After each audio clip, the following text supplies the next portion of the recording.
So how's that not eating thing going for you?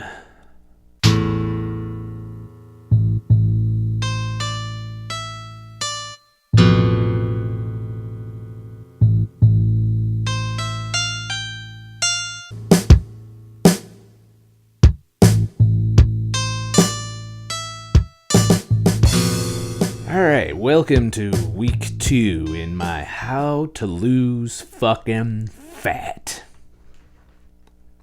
So hopefully, if you've been following along, if this is your first foray into how to lose fat, I highly recommend going back to the first one and start from the beginning unless you're already in progress or what have you.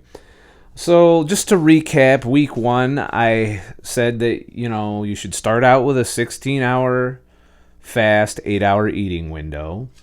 I recommended that you only drink water, black coffee, or tea, and if you need it sweetened, to use new stevia, erythritol as possible artificial sweeteners, or if you want to take a step down in the rung of health department, sucralose based, not necessarily Splenda, but there are some sweeteners that you can order online that use sucralose in them. So that being said, the whole object of the game is to reach for water mainly when you're thirsty, and obviously coffee when you want your caffeine, or tea when you want your caffeine, or tea for your health reasons, herbal, or just different flavors. So the other thing I wanted you to do is to no more than once a day eat refined processed shit. As in, cut down on the amount of breads, pastas, sugars, sweets, stuff with added sugar. Now, a lot of you are going to think you did this. I told you to avoid the center of the aisle, but somewhere in there, I'm willing to bet that you got sucked into that center of the aisle, looking at the label going, can I have this? And somewhere in there, the fucking stupid food industry decided to ram some fucking sugar into you. That's okay. It's not the end of the world. You can probably get by for quite a while doing this. In the beginning, I lost quite a bit of weight eating crap. But it's going to stop, and it's going to make the fasting a lot harder than it has to be. So that's not the advice I'm going to give. You can go back and watch my old videos and follow along that way if you just can't break your sugar addiction. But if you want to change that about yourself, you want to not be a slave to sugar and carbs, and you want to be thin and stay thin and not have to worry about it every time you sit down and eat, when you're fairly well keto adapted and you fast regularly, you really don't have to worry as much about the amount of food you eat. A lot less than the low-calorie pound-the-fuckmaster crowd. Just to reiterate, last week I summed up the fact that insulin is what we are trying to fuck with. That is the goal of this whole weight loss series, is to teach you how to manage your insulin levels, your insulin resistance, and so on and so forth. So that's pretty much what I left you off with last week. This week I want to talk a little bit about the role of exercise in this particular version of weight loss. I, of course, do not advocate doing shit tons of cardio, but you should still move a moderate amount. Now, what I mean by that is, I don't go to the gym to do the cardio, no, but I do go on walks, I do go on hikes, I do go to do various physical activities. Sometimes I'm carrying a lot of weight when I hike because I'm a photographer. And once a week, I do strength training. The reason for doing strength training is to maintain your muscle. when you start doing fasting or intense cardio for that matter, if you are not doing resistance training alongside of it once a week at least, you're not telling your body, hey, I need this muscle, so please leave it the fuck alone, then you're going to lose muscle a lot more than someone who goes in. I mean, both going to lose a little bit, but you'll lose a lot more if you don't use it. If you just sit on your ass at home on the couch, you don't move around a lot, you don't go to the gym much, and you do all the things I'm telling you to do, you're going to lose fat, and you're going to lose muscle, and you're going to lose weight. That's pretty much where all the fucking weight is. Muscle, fat. So while I take a big shit on people that go 5 days a week, I do think, honestly, that you should at least go on 1 to 2 walks a week while fasted. That means towards the end of your fast, do some walking. Go walk around the block, go down to the mall and walk, go shopping, try and shoot for about 10,000 steps. Then go and break your fast. So you get the end of your 16-hour fast, towards the end of it, go for a walk. Do something physical because you got access to a lot more fat at the end of a 16-hour fast than you do, after you eat. So keep that in mind. And for those of you who do longer fasts, 24 hours, same thing. 48 hours, same thing. Go for a walk. Because what you're doing there is you got direct access to your fat. You're further depleting your glycogen in both your muscles and your liver. And it's helping things along. It's making it so that you are more insulin sensitive. Exercise does help with insulin sensitivity. If you are a bodybuilder, you're going to be more insulin sensitive than a couch potato. It's really that fucking simple. Is it essential to cure the problem? No, I've proven that because I don't work out enough. I don't do a large amount of cardio, and I do the bare minimum of resistance training. So, and as a result, my muscles don't look as pumped up as they used to be. They still have the same strength, as over a year ago, but overall, I know I've lost a little bit of lean mass, but it's negligible to me, and I know that if I worked hard, I could get it back within months. So it's really up to your personal goals as far as the exercise goes. The other thing I want to discuss is the first thing that when you tell somebody, hey, you need to cut out carbs and refined food, the first thing that they want to say is, I can't fucking do that. Go fuck yourself. But you can. It's gonna suck at first. I'm not gonna pull no punches here. When you first try to lower your carb content, your body's not gonna be happy. Your brain's not gonna be happy. You're gonna go through withdrawal from the carbs, especially if you're severely addicted. If you're one of them, I have to drink soda every 2 hours and eat a fucking donut and all this other shit. If you're one of them motherfuckers, you are going to have issues when you try and cut it down. It's really no way around it. So there's going to be a certain amount of willpower involved in the beginning. But what I'm here to promise you is that once you get past a certain point in this, willpower isn't going to be as much of a factor. For the greatest part, when you just fast and you don't do anything about your carb intake or your refined processed food intake, the longer you go, the more willpower you're going to need. You are going to be hungrier and have cravings beyond all belief if, when you eat, you're constantly eating the shitty foods that are doing the damage that you're trying to undo. That's the thing. When you eat carbs and processed foods and you eat way more carbs than you need for the day, you are doing damage. The whole object of this, the key to weight loss, is to undo the damage and to keep it off. That's what you're trying to do. You're trying to fix the damage. And do you think it's easier to fix the damage if you don't do the damage again periodically? I mean, seriously, do you honestly think it's efficient to try and fix something that's broken by then smashing it with a fucking hammer a couple days? Just one good whack. Yeah, you didn't break it as bad as it was, but it's getting, it's definitely not too good for you. So don't keep doing that. You gotta try and work your way down. I know it's not going to be an easy process. I know it's not going to be something that you can do right away. I mean, yeah, some people can go cold turkey, but those are the ones that are usually more ravenous than the ones that kind of ease into things. So we're going to continue this week with the easing into this shit. Okay? So, what I want you to do for week 2. We're going to do 1 to 2 24-hour fasts, along with our normal 16-hour fast, 8-hour eating window.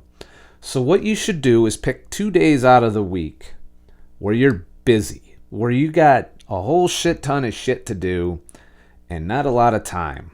If you don't fall into that category, then find something to do. Find something that will allow you to not think about eating.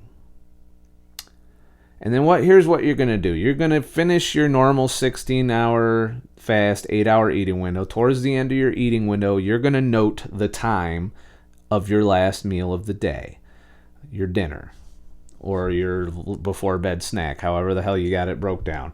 The last moment you eat for that day, then you don't eat again till the next day at that same time. So if you stop eating at like 7 p.m. at night, on the first day, then you don't eat till 7 p.m. on the next day. In between that, water, coffee, black coffee, tea.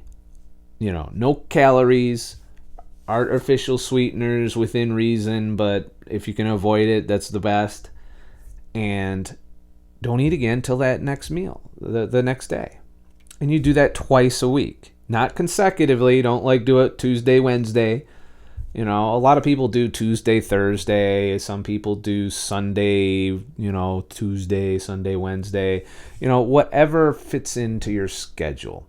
You don't want to try and do this if you have a lot of social obligations, because that's going to make it more difficult. There's going to be people eating in front of you, and you're going to start to think about food, and you really want to avoid those situations. You want to get to where you just don't think about eating. And it's not as hard as you think. You should already be primed for this if you've been faithfully doing your 16-hour fasts all the time. So basically what this is called is the 5-2 diet. This has been adopted by a lot of people in Britain due to, I think Michael Mosley is the name of the guy that came up with it. But it's basically the last step that you really do before you start getting into the more advanced fasting techniques. And a lot of people get by just doing this 5-2 diet for tons of time. Now, you're going to still have to keep in mind that you're going to have to be mindful of your calories. Fasting for 24 hours and then eating 48 hours worth of food probably isn't going to do shit. Yeah, you'll get access to your fat, but you're going to refill that shit when you start eating too much. So don't go crazy at the end of your 24 hours. Eat normal food, normal meal. What you would normally sit down and eat should be what you eat at the end of that 24 hours. Not maintenance, not, stuff yourself. Eat until satisfied. Try to keep your carbs to a minimum. The less the better. Try to not eat any processed or refined foods. And see what happens. See how you feel. And you might feel like shit. The first couple times you do this, you might fail. You might only make it to 18, 17, 19, 20, 23. That's fine. It's okay. Try again some other day. And try and go longer each time until you can hit your 24s. once you do that and you do it often enough, you'll find it's a lot easier. So definitely shooting for 2 24-hour fasts a week. The rest of the days are 16-hour fasts. That's no breakfast with an 8-hour eating window. The other thing I want you to try and do during this is going to require a little bit of label reading, a little bit of research, a little bit of attention to what you're putting in your mouth. We're going to try and bring your grams of carbs to 100 grams per day. Now, I don't care how you do it. You can eat, one meal out of the day with a whole 100 grams of carbs in it. Not the best thing to do, but hey, if that's what you got to do, you got to do. That'll allow you to eat junk once a day, as I previously wanted you to drop down to doing. But for the most part, you will find you get a lot bigger budget out of that 100 grams of carbs if you go with whole foods. Okay, so you're still going to eat some bread. A lot of people do that. Well, they'll allow you a couple of slices of whole grain, get the low GI shit, the stuff that's the best kind of bread, I guess, if there is such a thing. Go for that first. And, no more than 100 grams of carbs per day. So, that's it. 100 grams of carbs per day. It's easy. I've been doing 50 and experiencing tons of results. This is not going to put you in ketosis. We're trying to wean you off the bad shit and see how you do. A lot of people, about a third of the population, 100 grams of carbs a day is enough to promote weight loss. Some people aren't as carb sensitive as others. Chances are, if you're overweight, this isn't the case for you. You might have a carb intolerance. And 100 grams is, what my opinion, is the max a normal, healthy human being should eat each day. 100 grams of carbs. So, I'm not there yet. I hope to one day be where I can just eat 100 grams of carbs a day and be fine, not put on any fucking weight or anything, and just kind of live my life. But right now I'm still trying to lose, so I keep it down to 50. When I go to maintenance, I will eat 100 grams of carbs per day. When I eat, I will still fast. So, that's the hard and fast rule on what you should try and achieve for week 2. Also, in the comments below, tell me how the first week went if you're following this, and let me know if you saw any movement in the scale, saw anything, or if you did something a little differently that you want to share with everybody. That's the place to do it, because we are all a little different. And while what I do might not work exactly the same for you, someone else might put their own little personal spin on it, and that could work better for you. So it pays to keep an eye on what other people are doing, and finding the trends of what works and what doesn't work and how you feel. The most important thing is going to be that your body is going to communicate with you through how you feel. If you feel like shit, you feel low energy, which you will at first when you start doing these things, give it time, and eventually your body will get used to things and you'll start to feel better than you used to. I guarantee you, once you go through all of this, you will feel better overall. The way you feel, your energy levels, how tired you get, all of, your alertness, all of these things will improve as you get away from the shitty foods and you start relying more on fat and less on glucose as your source of energy. Keep in mind, as you do these, you don't have to do, week 1 do this, week 2 do that. You can stay with the previous week if it's working for you until you feel that that's not working good enough, and then step to the next week protocols. So if 16 and 8s is working fine for you and you don't want to progress further into the fasting realm, and stick with it. And then if you hit a plateau, step it up to the next level. Just look at them less like week to week what you should be doing, and more like, okay, I can now do fasting level 2 or fasting level 3. Because the way I'm structuring this is to get progressively longer fasts, while at the same time progressively smaller amounts of carbs, till you get to that sweet spot to where you're only consuming 50 grams of carbs per day. You're eating a ketogenic diet preferably, and that you are doing aggressive fasts. But you can pause this time frame at any time if it's working for you. If you're happy with the results, if you're happy with how you feel, you have enough energy to do the things you want to do, you don't have to keep getting more aggressive. The reason I lay it out this way is because in my personal experience, as my weight came down, as I became thinner, it became more difficult to lose weight. So that is why I'm structuring it this way. But that, if you're having excellent results with 16 and 8s, you can hold off on the 5-2 version, the 224s a week. And then if you have success with that, you can hold off on the further stages that I release each week. And stay where you're comfortable until it doesn't get you the results you want. And you'll find that if you do it this way, that you're using the tools of intermittent fasting and, low carb, high fat as a means to get you to where you want to be.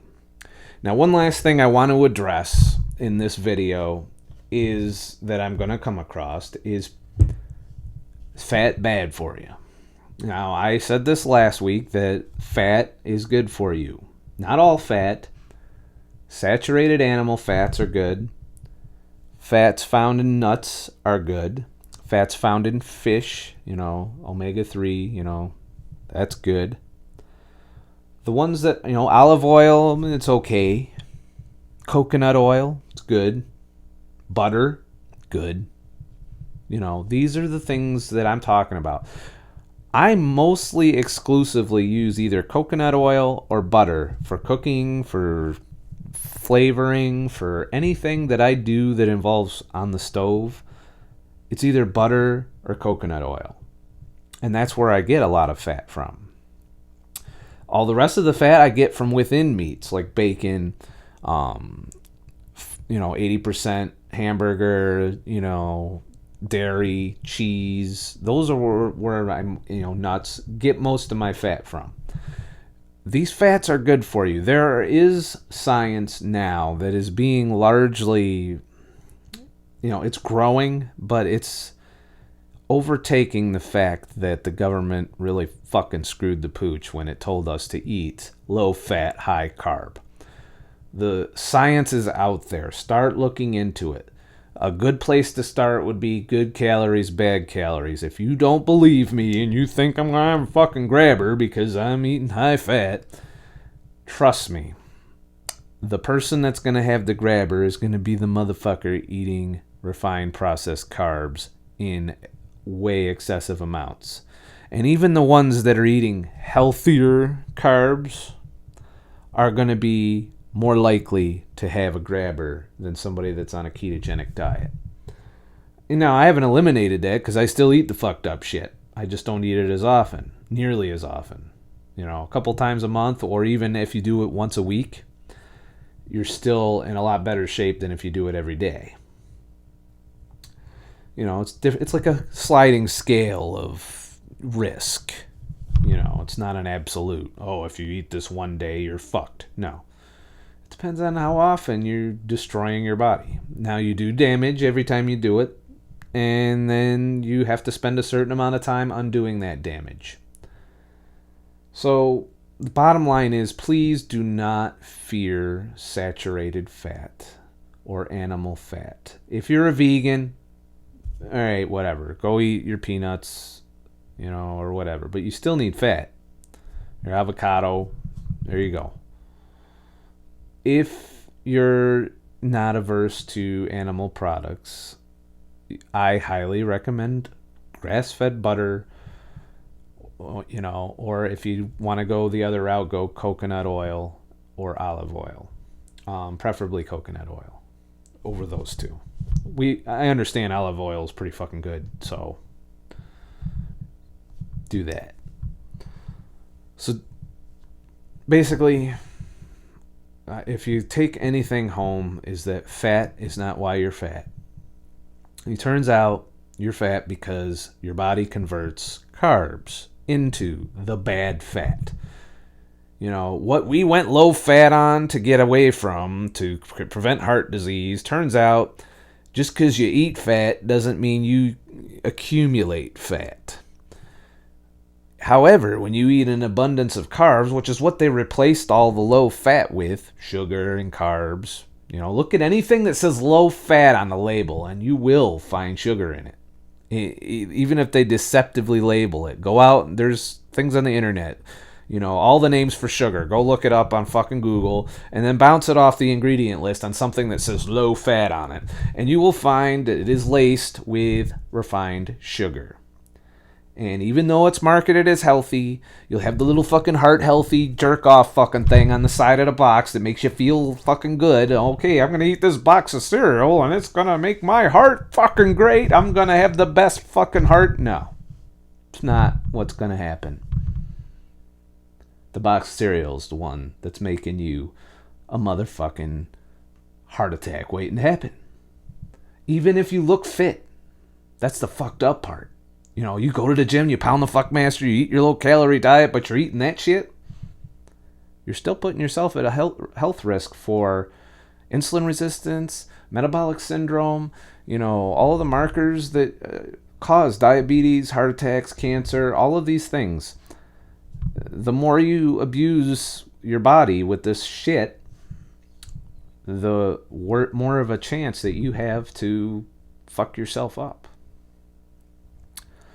So I want you to go away, because we're going to get deeper and deeper if you continue to progress through this into a ketogenic state. And that is where you will lose your hunger and cravings. You won't lose your hunger and cravings until you keto adapt. We're getting there. It's going to be a while. You need to take your time with this shit. You can't do it in 1 month. We're talking 5-6 months of work, of practicing, of fasting a little bit longer and longer until your body is like primed to go into a ketogenic state, to where you feel that your body is ready to use fat instead of glycogen and glucose and sugars for energy. And you will be all right. Most people will.